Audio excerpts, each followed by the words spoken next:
my name is Jack. I'm a student physical therapist here at Rocky Mountain University. Plan for today is I'm going to show you the process of doing heart auscultations and kind of pointing out the landmarks that we should be following. After that, I'm going to show you some chest percussion to initiate some lung clearance, get some gunk out of the lungs. And finally, I'm going to show you how to teach someone how to do some diaphragmatic breathing.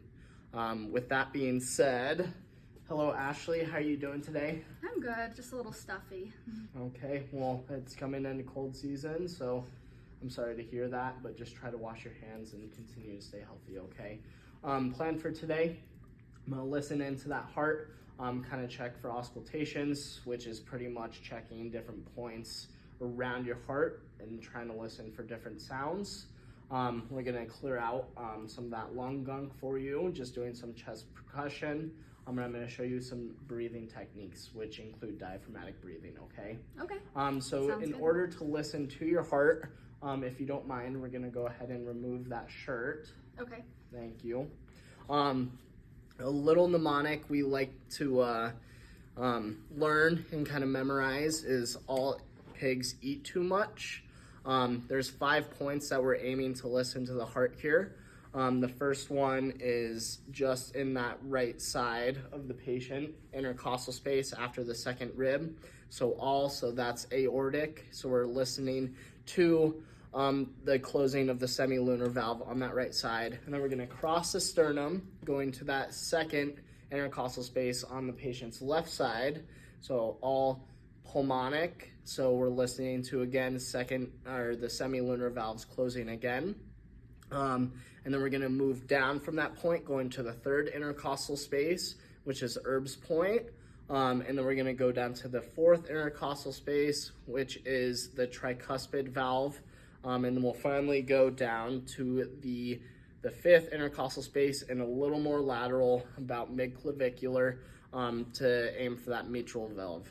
Awesome. Do you have any questions before we get started? No. Okay. So again, I'm just gonna place my hands on your chest, trying to locate some of those ribs. Is that okay with you? Yeah. Okay. So again, just below that clavicle, you should feel that first rib coming down to that second. So we wanna just go just below that second rib. And throughout this, Ashley, I just want you to breathe normally, okay? Okay. So again, you want your stethoscope to be on the nub side, so you don't want to hear out of the normal, traditional side. So again, that second intercostal space, and we're just listening to that aortic valve, that semilunar valve closing. Good. And we're going to travel directly across the chest, again, just below that second intercostal space on the patient's left side.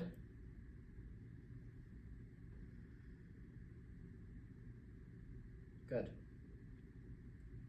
And if you don't mind, I'm gonna have you move that breast tissue over to the side a little bit. Good. So again, find that second rib space. We're gonna go down to that third.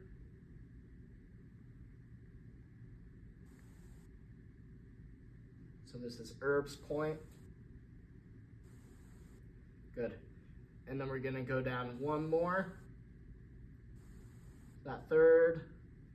And then fourth intercostal space. So there's that tricuspid.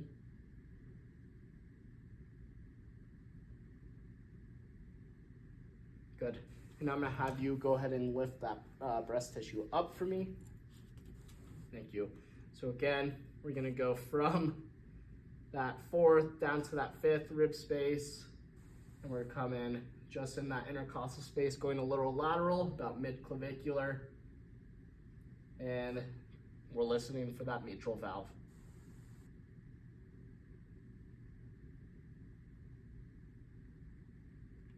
Awesome, thank you. Sounds great. So now I'm gonna show you how to perform some chest percussion.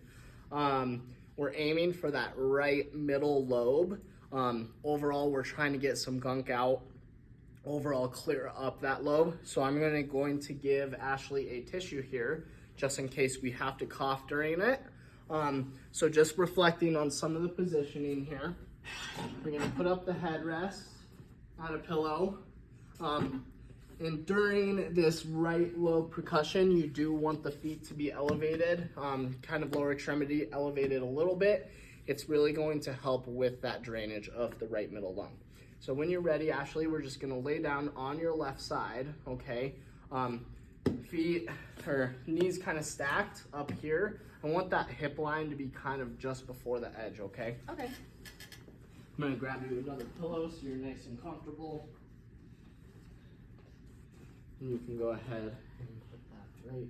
Oh. Yep. And you're just gonna relax that arm kind of up. Yep, perfect. So again, we're just going a little anterior and inferior to that lateral scapula wing. That should be right where that middle lung or lobe is on that right lung. When we're doing the percussion, we're going to want to have cups in our hands. So we don't want to slap with flat hands. We want to have cupped hands. And we're going to want to perform this for about 3 to 5 minutes. So again, we're at cupped hands. We're nice and fast, just cupped right where that middle lobe would be. And we're just gonna add percussion. It is a little easier for the physical therapist to stay seated. So we're not putting strain on our body. But again, we're just nice and quick.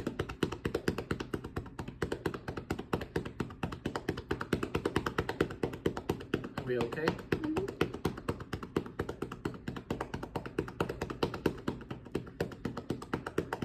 Like I said, you want to perform this for about 3 to 5 minutes and let the patient know that they are able to do the huff cough or cough up any gunk that they feel like is coming up from their lung.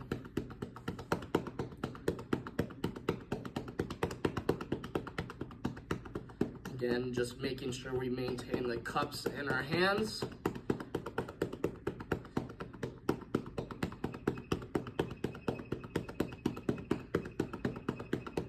Awesome. How are we feeling? Good. Awesome. So that is now I'm going to show you how you teach and demonstrate and have the patient perform diaphragmatic breathing. Awesome. Have you heard of diaphragmatic breathing before? I have actually. Okay. So I'll just kind of go over it. I know you might know what you're doing, but I just want to recap on the things that we're looking for here. Okay. So with diaphragmatic breathing, we want a 2-second breath in through the nose, a 4-second breath out through the mouth, nice and slow, kind of pursed lips so you're blowing through a straw, okay? So let's go ahead and try that for a second. So again, breathe in for 2 through the nose, out for 4. Good, let's do that a couple more times. In for 2, out for 4, 2, 3, 4, in for 2, 1, 2, out for 4. 1, 2, 3, 4. Awesome job. So this is when it gets a little difficult. Typically, when we breathe, we expand our chest. During diaphragmatic breathing, we want to activate our diaphragm, which is a muscle that kind of sits just below our ribs here. So when we activate our diaphragm, it's gonna have our stomach expand, okay? So when you do this in for 2, out for 4, I want you to place that hand on your chest, one on the belly. I want the chest to stay still, but when you breathe in, I want you to expand that belly, like you're breathing in through the stomach. And again, I don't want that chest to move. So let me demonstrate a couple. So in for 2, out for 4, in through the nose, out through the mouth, making sure the chest doesn't move.